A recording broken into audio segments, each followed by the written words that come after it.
Shalom, selamat pagi jemaat terkasih dalam nama Tuhan Yesus Kristus. Sebelum kita menjalani aktivitas kita pada pagi hari ini, kita akan menerima firman Tuhan yang akan menuntun kehidupan kita di sepanjang hari ini. Mari kita bersatu di dalam doa. Terima kasih Tuhan, Engkau senantiasa memberkati dan menyertai kami di kehidupan kami yang lalu. Dan terima kasih pula kembali Engkau memberkati dan menyertai kami pada kehidupan kami hari ini. Tuhan, kiranya Engkau senantiasa memimpin dan menuntun kehidupan kami. Dan firman-Mu yang akan kami terima sebentar lagi, biar itu menjadi pedoman hidup bagi kami untuk kami berjalan di dalam jalan-Mu, Tuhan. Kiranya damai sejahtera yang dari Engkau, ya Tuhan Allah Bapa kami, memenuhikan hati dan pikiran kami, sehingga kami dapat menerima firman-Mu, serta melakukannya dalam kehidupan kami sehari-hari. Dalam nama Tuhan Yesus Kristus kami berdoa. Amin. Saudara terkasih, dalam nama Tuhan Yesus Kristus, firman Tuhan yang akan kita renungkan hari ini, yaitu hari Selasa tanggal 20 September tahun 2022, terambil dari 2 Samuel pasal 12 ayat 13. 2 Samuel pasal 12 ayat 13, demikian firman Tuhan. Lalu berkatalah Daud kepada Natan, "Aku sudah berdosa kepada Tuhan." Dan Natan berkata kepada Daud, "Tuhan telah menjauhkan dosamu itu, engkau tidak akan mati." Sekali lagi, lalu berkatalah Daud kepada Natan, "Aku sudah berdosa kepada Tuhan." Dan Natan kepada Daud, "Tuhan telah menjauhkan dosamu itu, engkau tidak akan mati." Demikian firman Tuhan. Saudara terkasih, dalam nama Tuhan Yesus Kristus, siapa yang tidak kenal dengan Raja Daud? Raja Daud adalah salah satu tokoh yang sangat terkenal di Alkitab.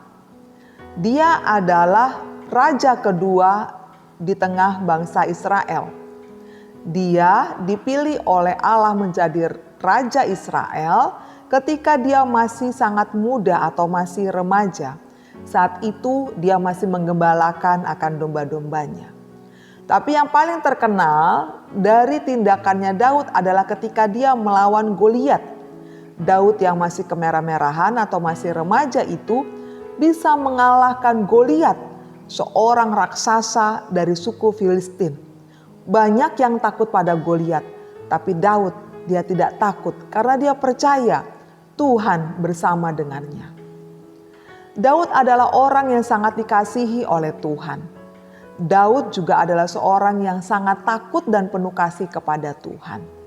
Karena itulah Tuhan memilih dia untuk menggantikan Saul, seorang raja di tengah bangsa Israel.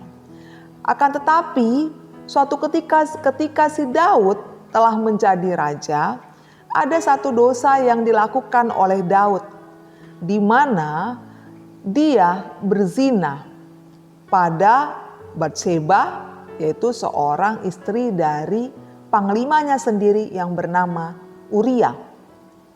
Saat itu Daud sedang berjalan-jalan di dalam istananya. Lalu ketika dia sedang memandang keluar, dia melihat seorang wanita cantik bernama Batseba. Dan dia tertarik kepada wanita itu. Dan dia mengambil Batseba. Dan dia berhubungan dengan Batseba di luar nikah. Tanpa pengetahuan siapapun. Daud mengira tidak ada seorang pun yang tahu akan perbuatan yang dilakukannya bersama dengan Batseba. Tapi ada yang melihat. Oleh karena rasa inginnya untuk memiliki Batseba, Daud melakukan suatu tindakan yang sangat tidak mengenakan, bahkan sangat berdosa di hadapan Tuhan. Di mana dia menjadikan Uria sebagai korban di tengah peperangan. Dia memerintahkan Uria untuk berada di garis paling depan peperangan, supaya panglimanya ini segera mati. Dan istrinya yang bernama Batseba itu menjadi miliknya. Menyadari perzinahannya menyebabkan Batseba hamil, Daud merancangkan bagaimana supaya tidak ada seorang pun yang tahu, dan itu yang dia lakukan. menjadikan Uria sebagai korban dari kejahatannya. Dan ternyata, saudara terkasih, dosa Daud ini bukan hanya dosa perzinahan.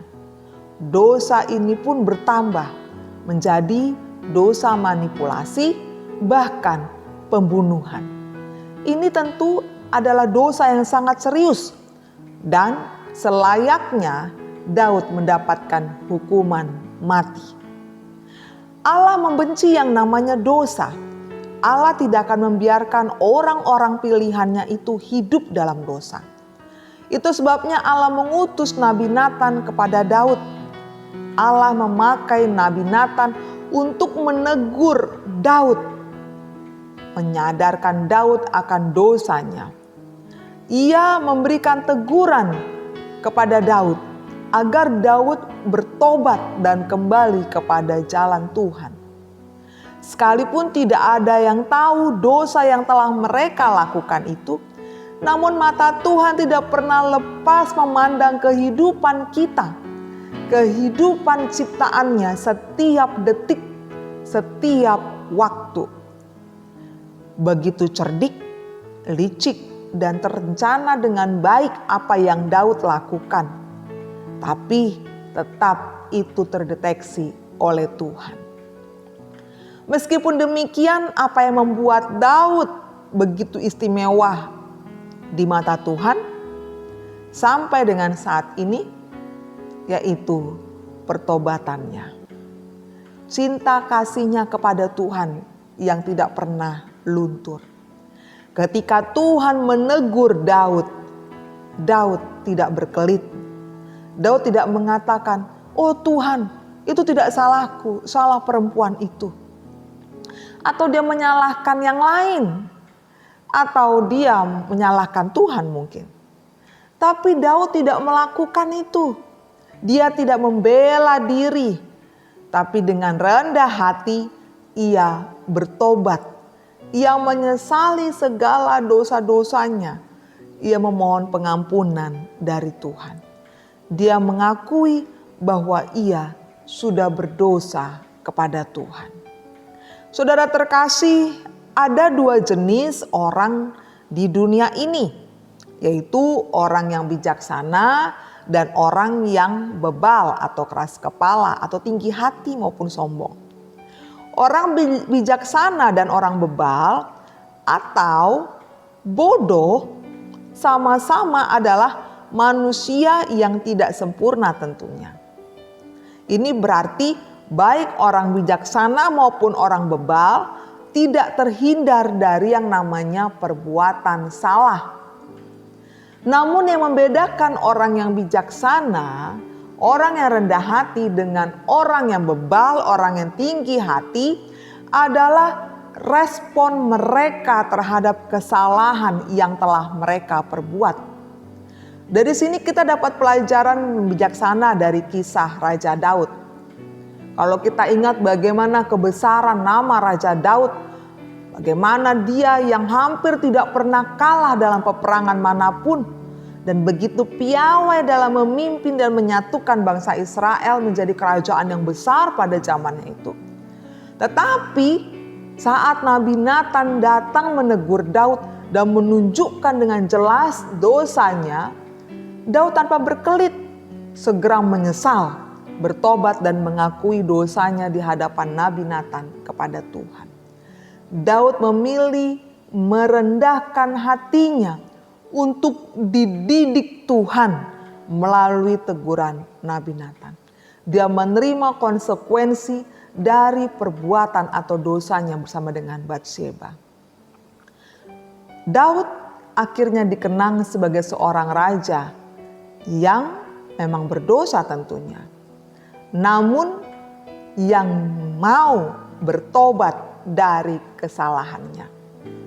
Ia pun dikenal sebagai raja yang sungguh-sungguh dikasihi Tuhan dan mengasihi Tuhan.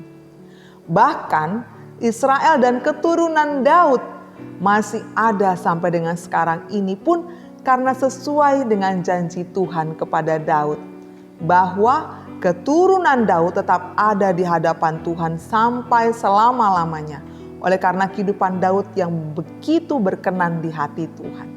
Bahkan Tuhan Yesus sendiri pun adalah keturunan dari Raja Daud.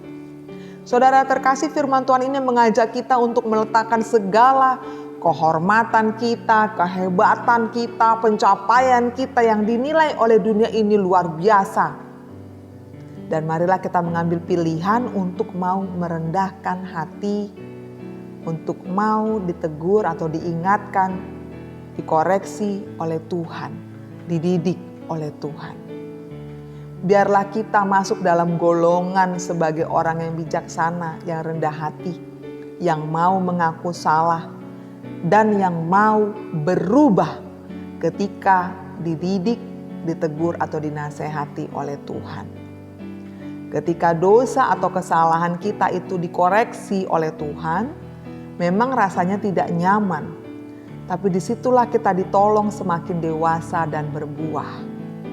Karena yang jadi masalah itu sebenarnya bukan seberapa besar dosa kita, tapi seberapa dalam kita mau menyesali, mengakui, bertobat, berubah dari dosa yang kita lakukan.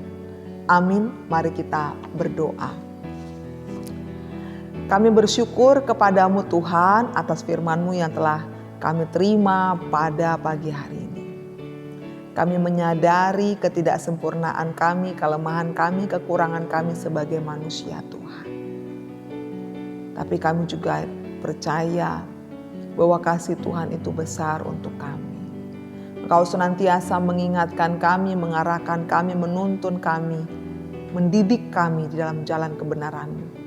Supaya bila mana kami melakukan kesalahan, kami tidak berkutik ataupun berkelit ataupun hidup dalam dosa itu atau kesalahan itu, tapi mau mengakui, menyesali dan bertobat dari segala dosa ataupun kesalahan kami.